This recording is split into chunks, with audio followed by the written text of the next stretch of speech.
Новата градежна машина денес се спушти во коритото на реката Утиња, со што неформално започна изградбата на брана на реката Утиња кај Штип. Проектот кој граѓаните на општина Штип го чекаат речиси 40 години, веќе е реалност, бидејќи обезбедени се комплетната документација, решени се сите правни формалности, а обезбедени се потребните 7,5 милиони евра. Еден од најголемите проекти, браната на Утиња, кој воопшто Штип го имал, треба интензивно да започне да се гради деновиве.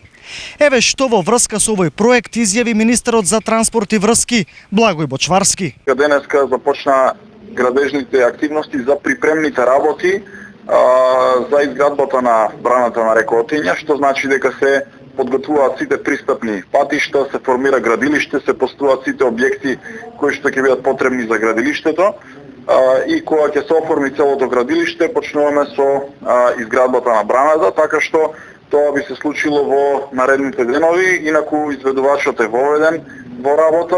Ова е неформалниот старт на градба на браната, секако дека ќе имаме и официјален настан на кој што ќе објавиме старт на изградбата, кој што би се случил во некој од наредните денови.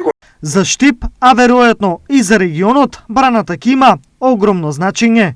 Овој објект ќе го раздвижи и туризмот, и спортот, рекреацијата, ќе доведе до малку пониски летни температури и малку повисоки зимски температури во текот на зимата. Ова е вештачко езеро кое што ќе биде во самата близина на градот и заради тоа е многу атрактивно, бидејќи ќе биде многу блиско и ќе можат овде граѓаните и да рекреираат. Се создава една нова реалност во Штип. Овде ќе се формира и една улица преку самата брана која што ќе ги поврзе населбите блок 2000 и блок 70